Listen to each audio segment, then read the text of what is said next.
নমস্কার, আমি রানী বাইরে নতুন একটা রান্নার ভিডিও নিয়ে নতুনভাবে হাজির হয়েছি। আজ আমার রেসিপি ফ্রাইড রাইস। কি করে বিয়েবাড়ির স্টাইলে একদম ঝরঝরে ফ্রাইড রাইস বাড়িতে ইজিভাবে তৈরি করা যায় সেই রেসিপিটাই আমি আপনাদের সঙ্গে শেয়ার করব। তাই ভিডিওটি স্কিপ না করে সম্পূর্ণ দেখতে থাকুন, আশা করি ভালো লাগবে।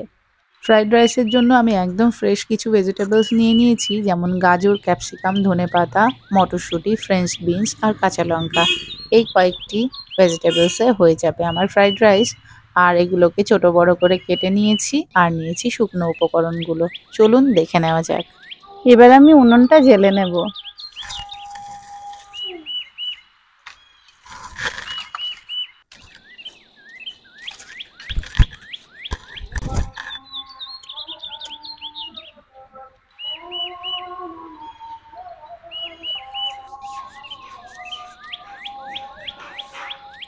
এই উনুনটা আমিই তৈরি করেছিলাম, সেটা যদিও আপনাদের সঙ্গে শেয়ার করা হয়নি। উনুনটা আমিই তৈরি করেছিলাম।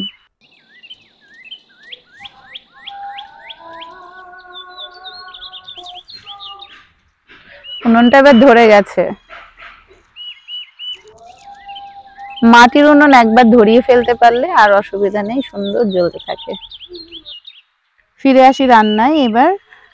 তো আমি কিন্তু একটু সময় হাতে নিয়ে সবজিগুলোকে কেটে নিয়েছি। কোনো সবজি একটু বড় করে কেটেছি, কোনো সবজি একটু ছোট করে কেটেছি, কারণ সব সবজির সিদ্ধ টাইম কিন্তু একই না।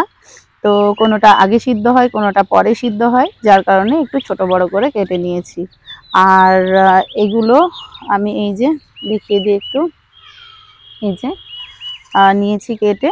আর রাইসটাও আগে আমি প্রিপেয়ার করে নিয়েছি। রাইসটা 90% ডান করে আমি তৈরি করে নিয়েছি। আর আমি এই সবজিগুলো প্রথমে একে একে ভেজে নেব। আর এই সম্পূর্ণ রান্নাটা হবে ঘি আর সাদা তেল মিক্স করে। প্রথমে আমি সবজিগুলো ভেজে নেব সাদা তেল দিয়ে, তারপর রান্নাটা মানে রাইসটা ফ্রাই করব। আমি একটু ঘি মিক্স করব তখন ওই সাদা তেলের সাথে। তো চলুন একবারে রান্নাটা দেখিয়ে দিই। প্রথমেই বলি, এই রান্নাটা কিন্তু খুব হাই ফ্লেমে হবে। অল্প ফ্লেমে ভেজিটেবলসগুলোর কালার নষ্ট হয়ে যাবে আর বেশি বয়েল হয়ে যাবে। আমি বেশি বয়েল করব না, কারণ ভেজিটেবলসগুলোর ক্রাঞ্চিনেস নষ্ট হয়ে যাবে। তো চলুন রান্নাটা শুরু করা যাক। প্রথমে পরিমাণ মতো সাদা তেল দেব সবজিগুলো ভেজে নেওয়ার জন্য। তেলটা গরম হয়ে গেছে, এবার দিয়ে দেব আমি গাজরগুলো। গাজরটা সিদ্ধ হতে একটু বেশি সময় লাগে, তো তার জন্য আমি আগে গাজরটা দিয়ে দিলাম।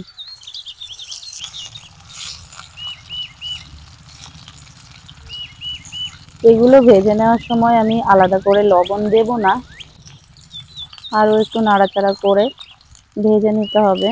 এরপর দিয়ে দিচ্ছি ক্যাপসিকামগুলো।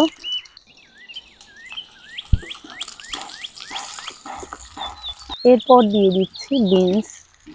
সবজিগুলো যার যেমন পছন্দ সে তেমনি করে কেটে নিতে পারে, এতে স্বাদের কোনো তারতম্য হবে না। এবার দিয়ে দেব মটরশুঁটিগুলো।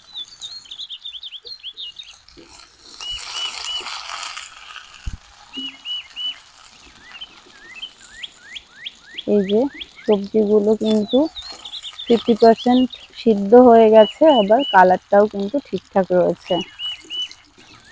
মোটামুটি 70% সিদ্ধ হয়ে এলে তখন আমি তেল থেকে এগুলোকে সেপারেট করে নেব। একটু বাবল বাবল হবে যখন, তখন বুঝতে হবে সবজিগুলো ফ্রাই কমপ্লিট হয়েছে। এবার এগুলোকে আমি তুলে নেব। সবজিগুলোকে তুলে নিচ্ছি। এই যে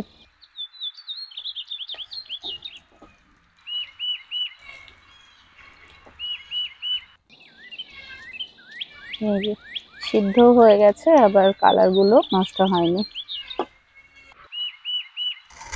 আমি 300 গ্রাম রাইসের ফ্রাইড রাইস করছি, তাই খুব বেশি তেল বা ঘি আমি ইউজ করব না। ব্যাস 1 টেবিল স্পুন মতো আমি ঘি নিয়েছি, আগে ছিল 1 টেবিল স্পুন মতো তেল। প্রথমে দিয়ে দেব গোটা গরম মশলা, এরপর দিয়ে দেব কাজু, কিশমিশ,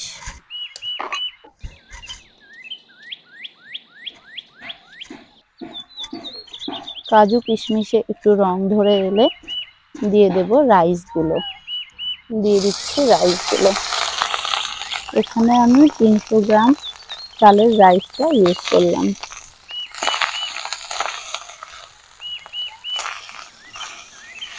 রান্নাটা হাই ফ্লেমে করতে হবে, নইলে ভাতগুলো ভেঙে যাবে। এরপর দিয়ে দেব আমি সবজিগুলো। এই যে সবজিগুলো দিয়ে দিলাম।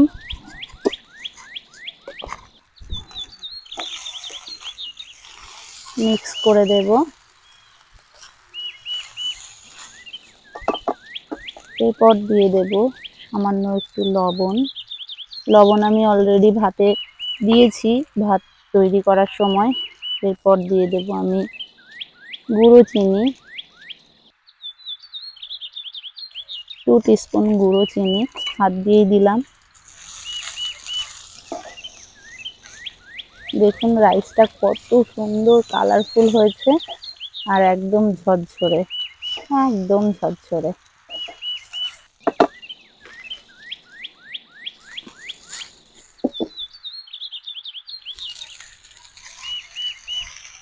এরপর দিয়ে দেব গোলমরিচ গুঁড়ো।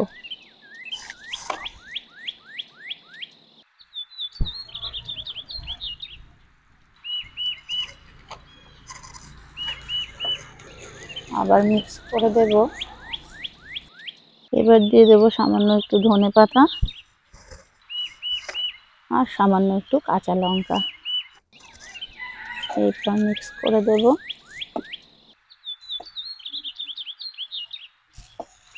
দেখুন কতটা ঝরঝরে, কাজুটার কত সুন্দর রং ধরেছে, কত সুন্দর ঝরঝরে, খুব সুন্দর একটা অ্যারোমা বেরিয়েছে। সবকিছু একদম ইকুয়ালি ব্যালেন্সড। ভেজিটেবলস গুলোর ক্রাঞ্চিনেস নষ্ট হয়নি, রাইসগুলোও ভেঙে যায়নি, আর খুব বেশি তেল চিপচিপা হয়নি। একদম সুন্দর, সব কিছু পারফেক্ট যেটাকে বলে। একদম বিয়েবাড়ি স্টাইলের fried rice, just ready to serve. সব থেকে ভালো লাগে চিলি চিকেনের সাথে, কিন্তু অন্য ডিম বা চিকেনের প্রিপারেশনের সঙ্গেও খারাপ যায় না। এই হয়ে গেছে আমার ফ্রাইড রাইস, একদম রেডি। এবার এগুলোকে ঢেলে নিচ্ছি। দেখুন কতটা ঝরঝরে হয়েছে, একটা রাইসের গায়ের সঙ্গে আর একটা রাইস মিশছে না। কত সুন্দর ঝরঝরে খিলা খিলা রাইস হয়েছে, না তেল চিপচিপা না ঘি বেশি হয়েছে, একদম পারফেক্ট হয়েছে সব কিছু। এত সুন্দর অ্যারোমা বেরিয়েছে, সেটা তো আর শেয়ার করা যাচ্ছে না। জাস্ট অসাম একদম। দেখুন কত সুন্দর লাগছে দেখতে, খুব সুন্দর কালারফুলও হয়েছে। অবশ্যই বাড়িতে করবেন, সবাই বাড়িতে করেন আমি জানি, তবুও আমার এই নিয়মটা ফলো করে করবেন, আশা করি ভালো হবে। আচ্ছা, এই রাইস প্রিপারেশনটা যখন বাড়িতে করা হবে একটু বেশি পরিমাণে, তখন মশলা বা অন্যান্য ভেজিটেবলসের রেশিওটা একটু পরিমাণে বাড়িয়ে দিলেই হয়ে যাবে। আর এই প্রিপারেশনের জন্য কিন্তু সবজিগুলো কেটে নেওয়ার কোনো নির্দিষ্ট আকার আকৃতি নেই, যার যেমন ভালো লাগে সে তেমনি করে কেটে নিতে পারে। এতে স্বাদের কোনো হেরফের হবে না। আর যার মুখে যেমন স্বাদ, কেউ বেশি মিষ্টি পছন্দ করে তারা রাইসের মধ্যে একটু বেশি পরিমাণে চিনি অ্যাড করতে পারে, গুঁড়ো চিনি। আর যারা একটু মিষ্টি কম পছন্দ করে তারা রাইসের মধ্যে চিনির পরিমাণটা একটু কম দিতে পারে। এটা যার যার নিজের ব্যাপার। প্রতিদিনের মতো আজ আবার বলি, যদি আমার ভিডিওগুলো ভালো লেগে থাকে তাহলে লাইক কমেন্ট শেয়ার করে পাশে থাকবেন। আর যারা এখনও আমার চ্যানেলটি সাবস্ক্রাইব করেননি, অবশ্যই চ্যানেলটি সাবস্ক্রাইব করে পাশে থাকা বেল আইকনটি প্রেস করে অল করে দেবেন। আর যারা ফেসবুক পেজ থেকে দেখছেন, অবশ্যই আমার পেজটিকে ফলো করে দেবেন। Thank you so much.